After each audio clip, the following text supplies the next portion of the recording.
Hello, and welcome back to part 2 of the UAP UFO series. Now, in the last episode, we showed the Avrocar. Many of you asked, can it fly? Well, let's see. It was now desirable to extend the Avrocar's operation, and the program was extended to include flights over various types of unprepared terrain and natural obstacles. You can see how wobbly, how shaky, how unstable this is. Now, this may have been like a first of its kind, first generation type of thing, but they did scrap it. They scrapped this project. Following the introduction of modifications, which had been indicated by the results of full-scale tunnel testing of the Avrocar at NASA. I think about the best you can say for this is that it was a horrible hovercraft. In fact, based on research that I've seen, it never got higher than 6 feet off the ground. And I would consider that a human attempt at reverse engineering possibly a UAP or a UFO that they found. And of course, it was a failed attempt, but we don't know what they've done since. Next, we're going to look at some archives.gov's images, and these are officially submitted images in the archives. In this first one, they openly say that this is physically fabricated UFO photo of a suspended model.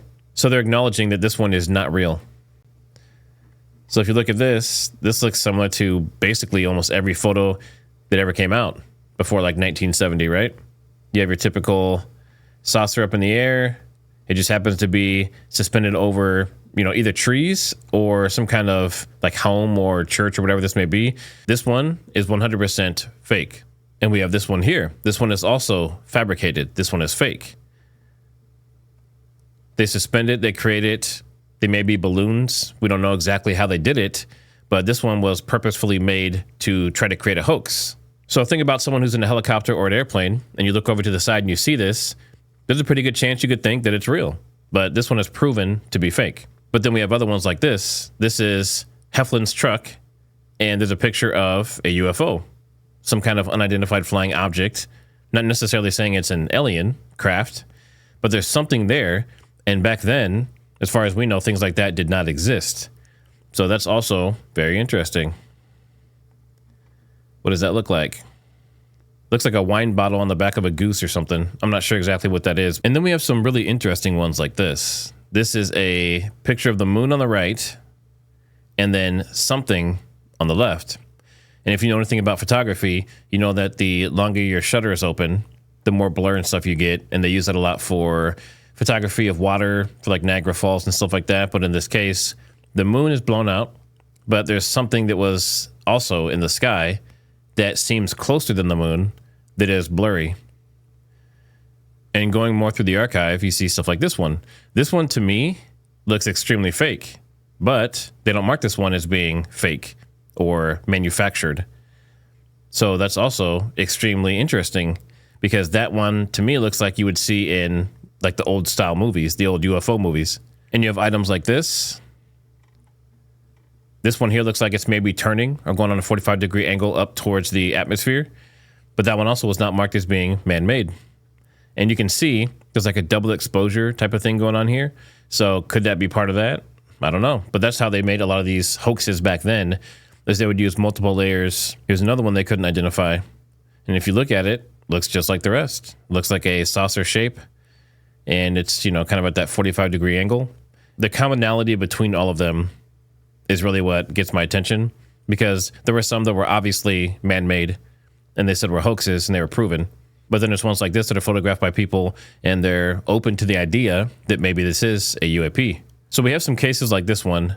They're saying that this is a hand-thrown model. So someone threw this like a Frisbee and someone else took a photo of it. And that's how they made this hoax of this being a UFO or UAP. And this was an American Airlines flight. This was flight 387. And someone aboard that flight took a picture of this. Do we know what it is? We have no idea. But for that to be a hoax on board a 747 is pretty slim. We'll start here with a foreign press conference broadcast from 1987 and just kind of hear some of the ways that people talk about it back then. I work in the area, it's just totally outrageous, of investigating cases of people who have been picked up by UFOs. Now, most of us have heard of the Betty and Barney Hill case, the very first case to make the headlines really internationally. It occurred in 1961, and the case was publicized widely in 1966. At the time I heard about this, even though I had had a UFO sighting myself and was very interested in the subject, I simply said, this can't be. I cannot believe this. And I had a very good reason for not believing it. I found it unbelievable. Not because the evidence wasn't there, not because these people weren't credible, or that the case hadn't been thoroughly investigated, but I simply found myself unable to believe such a thing. We're in the middle of what is the ultimate Copernican revolution right now. We're having to come face to face with the idea that, in fact, there is an intelligence out there that is different from ours, superior to ours in a certain way, in certain ways.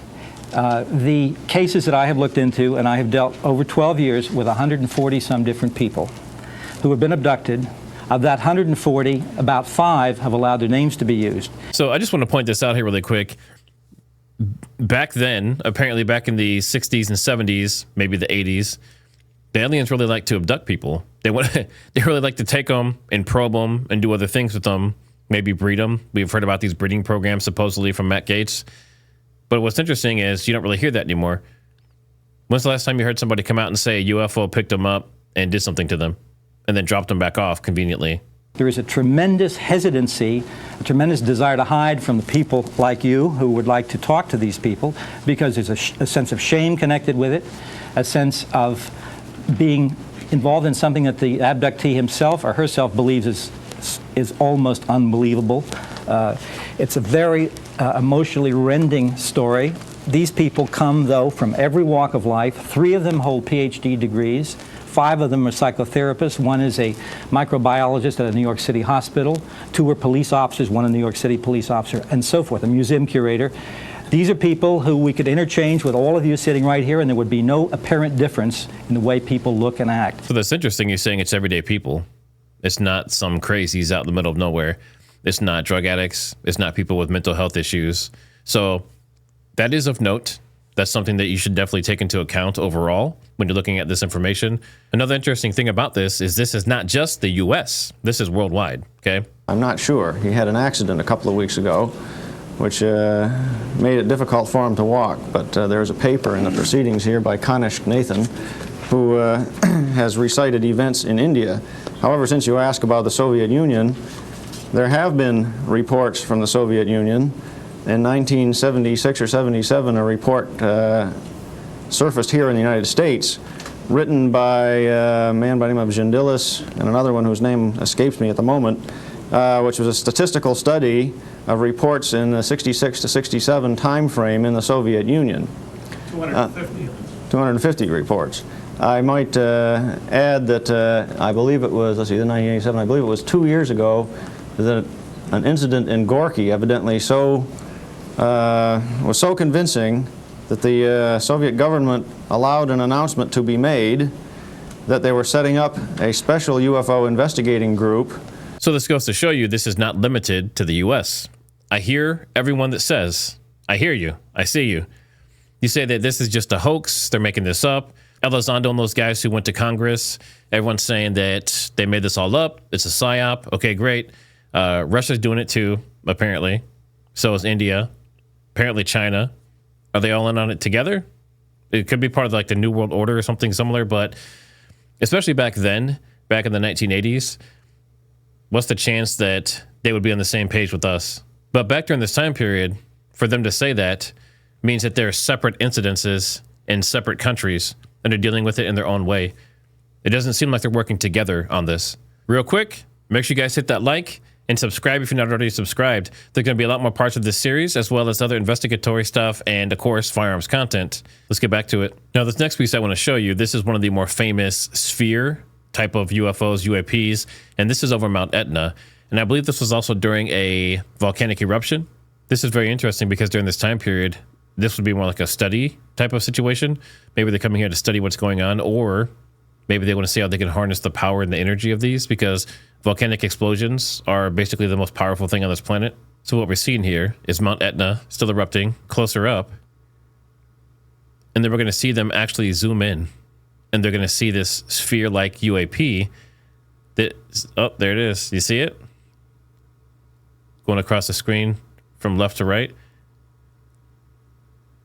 Now they're going to zoom in on this and they're going to follow it. Now, as far as speed goes, this doesn't seem terribly fast. It doesn't seem like this is going, 30,000 miles an hour or anything like some of those zero-point energy claims.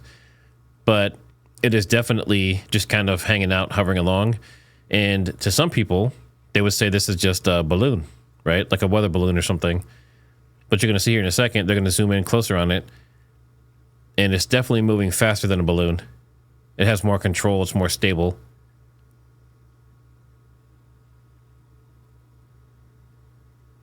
So they lost it. And here in a second, they're going to find it again.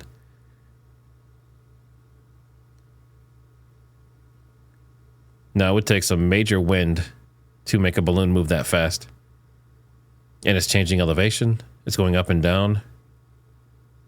But again, it's a sphere-like object. And this is official footage from AARO, AARO. This was officially declassified. This isn't doctored, as far as we know. This appears to be infrared. And it's very interesting. We're just following this object in the sky that doesn't appear to be a weather balloon or anything similar. It definitely doesn't have any wings or anything that we can see, so it's not an airplane. Definitely not a helicopter. We can't tell if it's rotating, really. It's too far away. But as you can see, they followed this for quite a while. And there's a lot of footage like this. Even in some of these so-called hoaxes, there's footage like this. So what do you think? Let me know down in the description. Do you think this is legit? This seems like a legit video, but do you think that the object we're seeing is legit? It does seem to be going in and out of clouds. It does appear to be some kind of heat, possibly, or some kind of little force field or something around it. You can see that the white ring, and then the black ring around that. And this could be kind of like that bubble that a lot of people have talked about. And you can really see here, it's speeding up and slowing down and going up and down. So this is definitely something that can navigate. If this is real, then this is definitely a UAP. This is something that we can't identify based on any knowledge that we have. Then after a while, the cameraman loses it. Now with footage like that, which is very interesting to watch, you see things that definitely don't seem man-made. You see things that, could it be a hoax or CGI? Maybe. Special effects? Possibly. But this is a 20-plus minute video in front of Mount Etna with the Mount Etna erupting in the background on infrared. And you see this thing pop in and they just follow it around. To me, this is probably one of the more reputable looking videos, as far as I can tell. If someone is a special effects or CGI expert, because they didn't really have AI back then let me know. Does this look realistic to you? So now we get into the fun part. This is the All Domain Anomaly Resolution Office Mount Etna object. That's the one we just watched. The date of the Mount Etna video was 2018. The date for this was April 28th, 2025. So we're looking at 7 years later. AARO assessment and case status. AARO assesses with moderate confidence, that the object was a balloon. AARO assesses with high confidence that the object did not exhibit anomalous behavior. We saw it speeding up and slowing down. We saw it changing elevation, and we saw what appeared to be on infrared, kind of a force field type of thing around it, the white part. In December 2018, a shortwave infrared camera on board a U.S. military uncrewed aerial system operating near U.S. Naval Air Station Sigonella captured 12 minutes of infrared video of an eruption of Mount Etna. For approximately 4.5 minutes, a round object appears on the video and seems to exhibit anomalous performance characteristics by moving at high speeds and transiting a superheated gas and ash plume produced by the eruption. The UAS operator reported that the object's flight behavior was seemingly unaffected by transiting the plume, with no discernible impact on its performance, altitude, or bearing. The operator reported the object's speed is approximately 345 miles per hour. So one of the main questions is, does a balloon travel at 345 miles per hour when it's blown by the wind?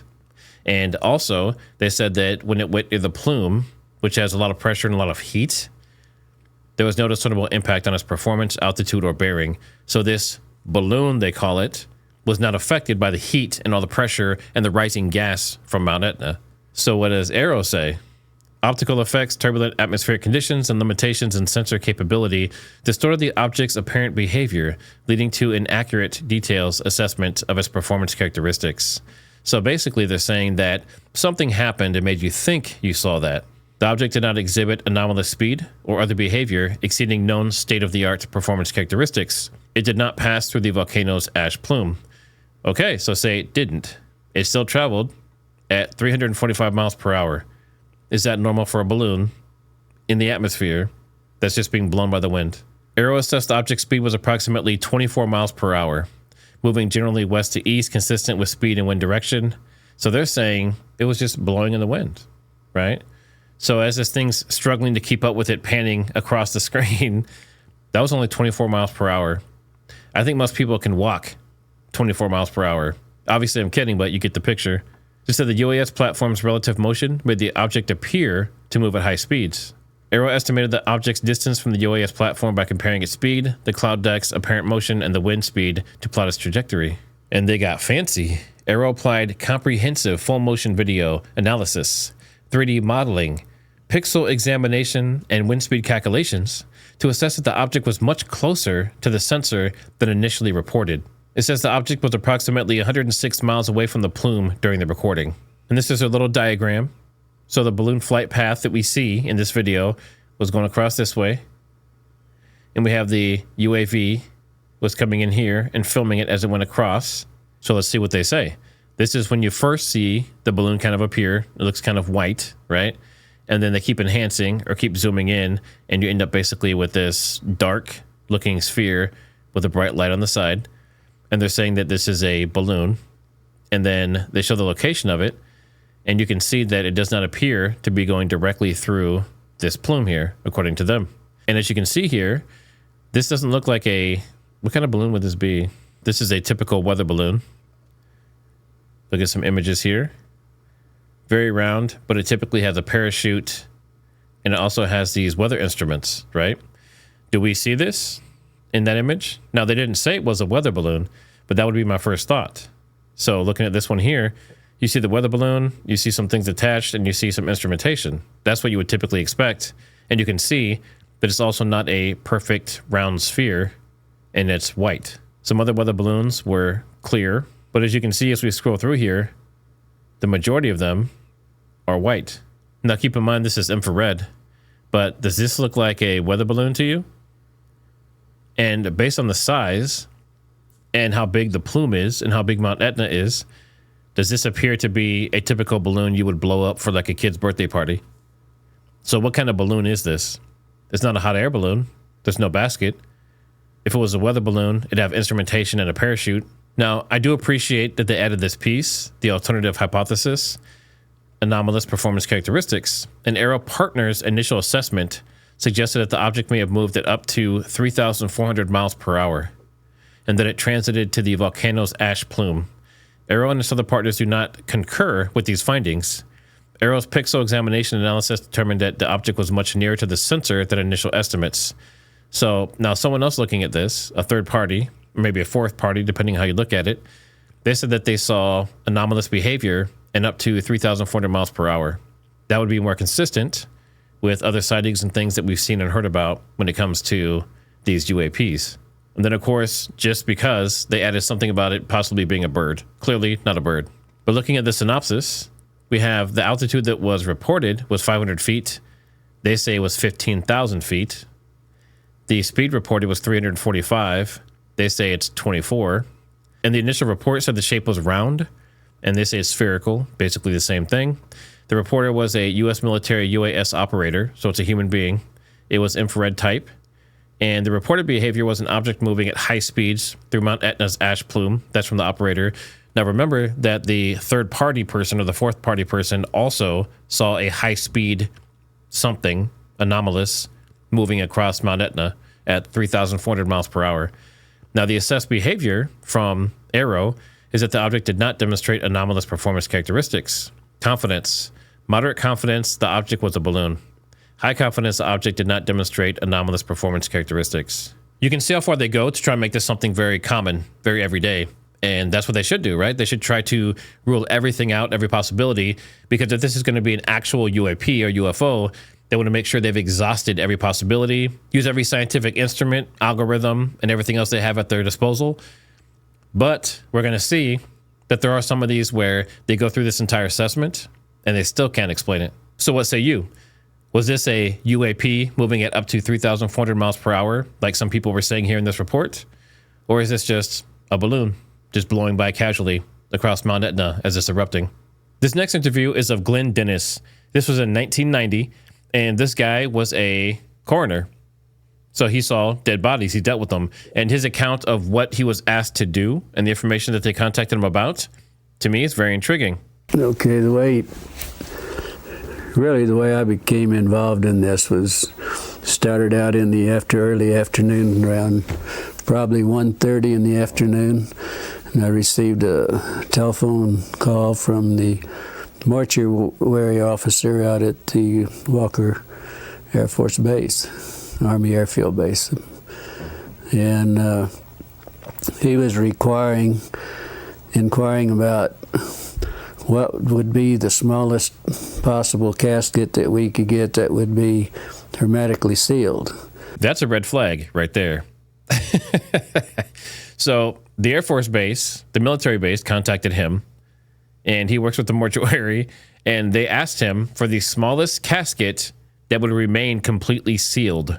This isn't for a child, okay? So that's interesting.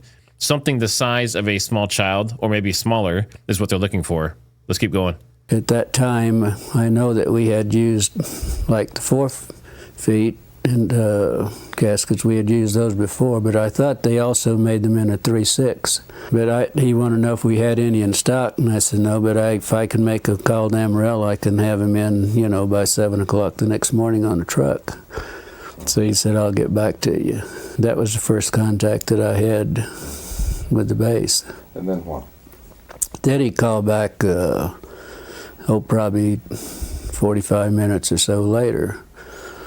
And he said, I need to ask you some more questions. He said, in case something like this should happen, he said, we need to know what the preparation, what your preparations are for the bodies that had been laying out in the elements, And he said, we need to know also what if your treatments of the bodies are the remains, what could you do to them, and if your treatments, would it change any of the chemical breakdown of the tissues, the blood?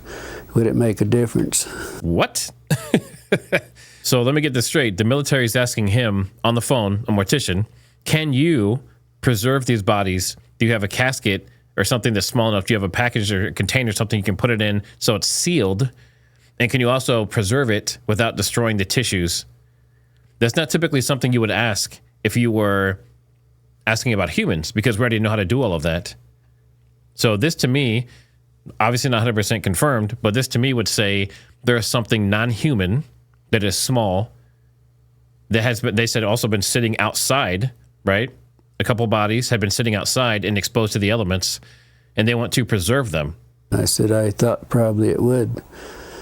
And I said, of course, he knew exactly how we would treat those bodies because we have an outline from them and what we really have to do. I think he already at that point knew exactly what we would have to do. Did he disclose to you what he had? So, and he said, well, we don't really have anything. He said, we're sitting here thinking in case we should get involved in something like this, what would be our preparation? Should we do? I said, do you really want to know how we would do it? Well, yes, we would like to know. So that's when I explained to him that we would have the vats that we would fill up with formaldehyde solution with water. And we put the bodies in them, let them stay there for 24 hours, and then take them out. And then we would pack the bodies in, would be a sawdust and really a lime, what we would pack them in, then wrap them in the plastic. That's bodies that were badly decomposed. If there was tissue, deep tissue, we would have to do it hypodermically with needles to get to the deep tissue. Then we would have to aspirate the cavities if the cavities hadn't already ruptured, and then put some cavity fluid in those. I said that's, kind of normal procedure. At one point, you finally offered to take care of it for them. Well, I offered 2-3 times, yeah. Can you review that conversation at that point? You mean when I offered to take care of them? Yeah. He said, well, we don't really, right at this time, we don't really need your assistant. But he said, in case something like this should happen, then he said we would be prepared and we would know what to do. Then we got back onto the subject of maybe not damaging any of the chemicals, compounds or anything with the bodies, or tissues, whatever, because and they wanted, how would you pick bodies up like that, and what would you do not to contaminate any of it? Now, to me, this seems like they're trying to figure out how to do this without his help. They're asking him the questions, the theoretical questions, but they don't want him to actually do it. And clearly something like this, they're talking about a plane crash, a couple bodies, small bodies. They want to preserve it. That's normal everyday knowledge to morticians and people that deal with humans. So the way they're asking these questions are very suspicious.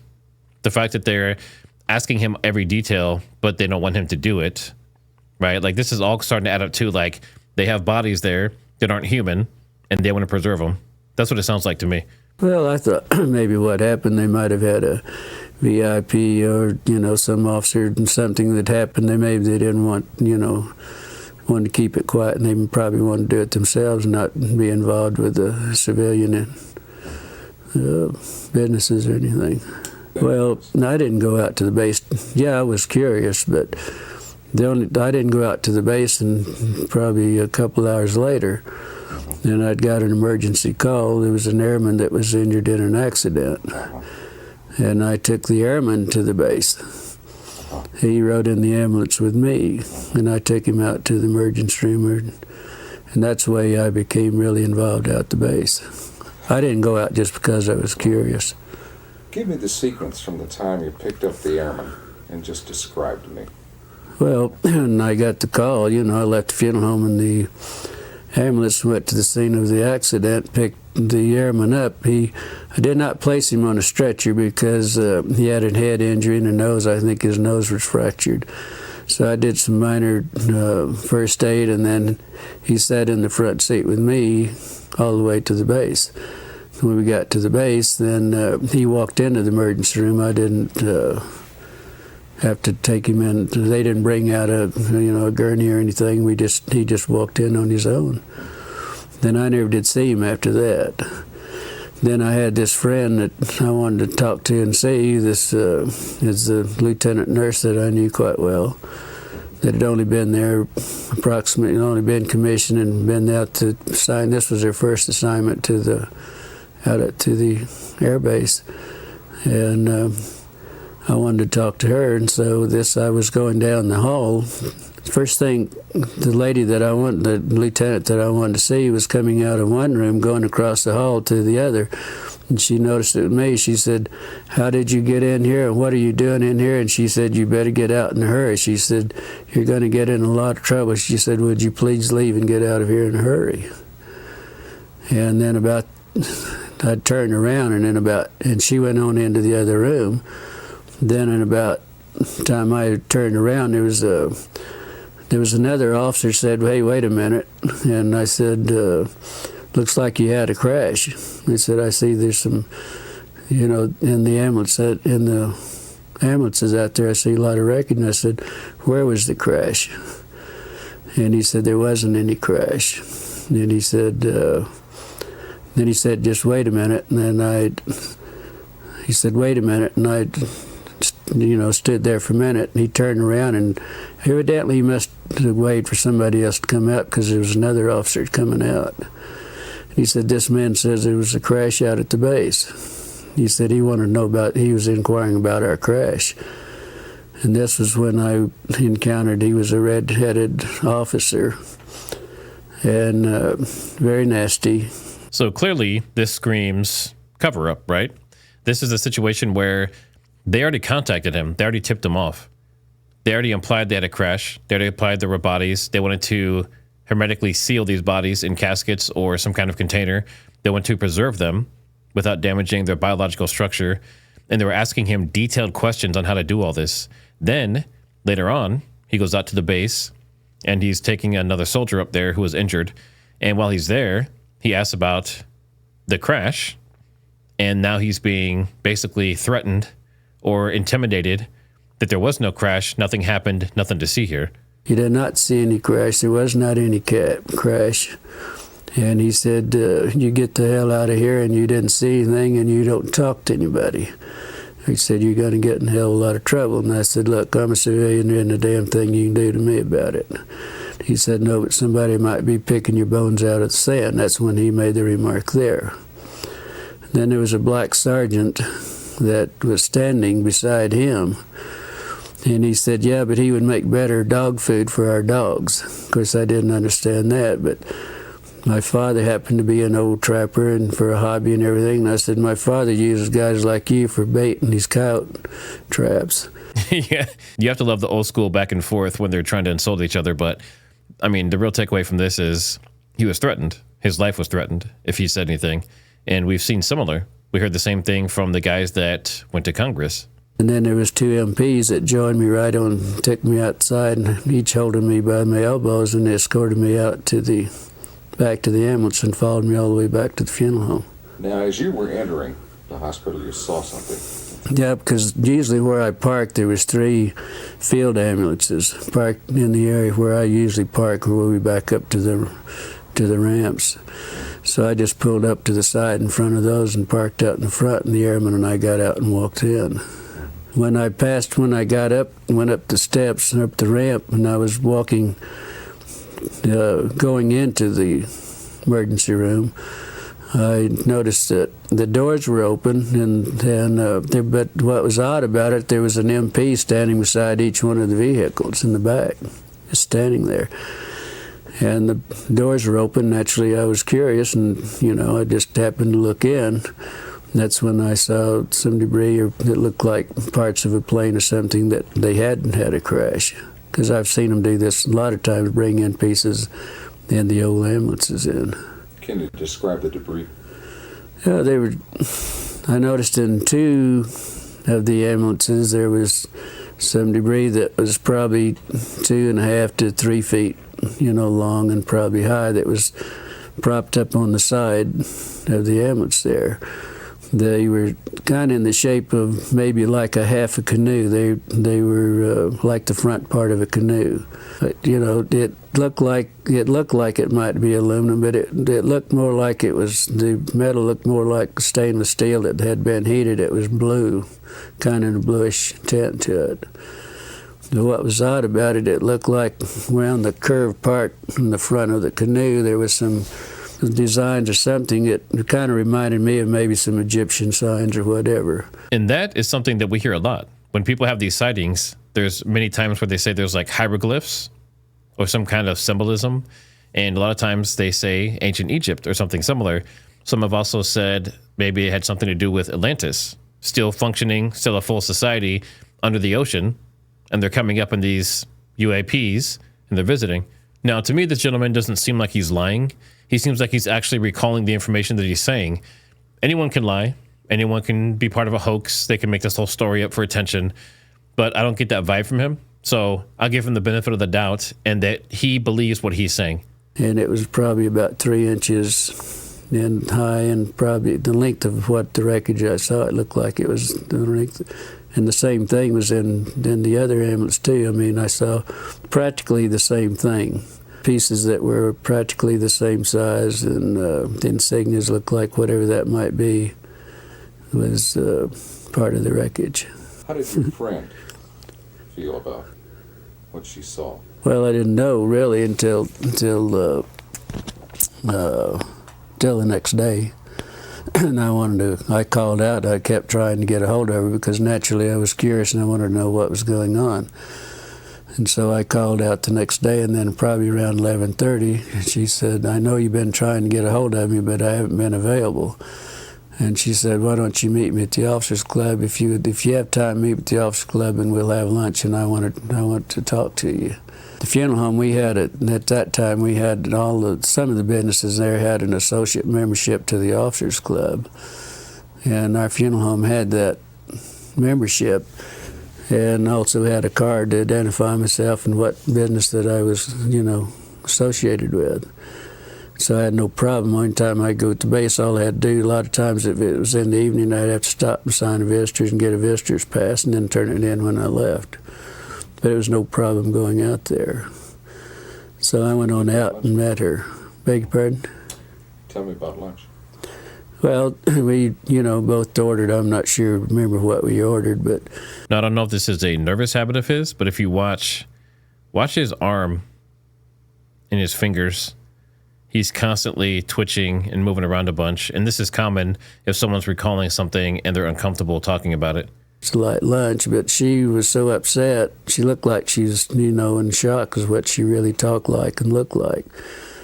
And she said, I said, well, I was just curious. The only reason I want to talk to you, I was curious on what happened.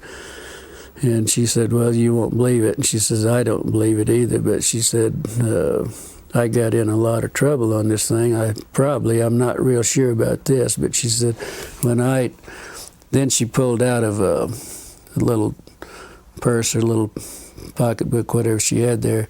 She gave me a little diagram that she had drawn some figures of some arms and face and so on. She told me that this is what was in those, that it was a crash. It wasn't an airplane, but they didn't know what it was at that time. These were bodies.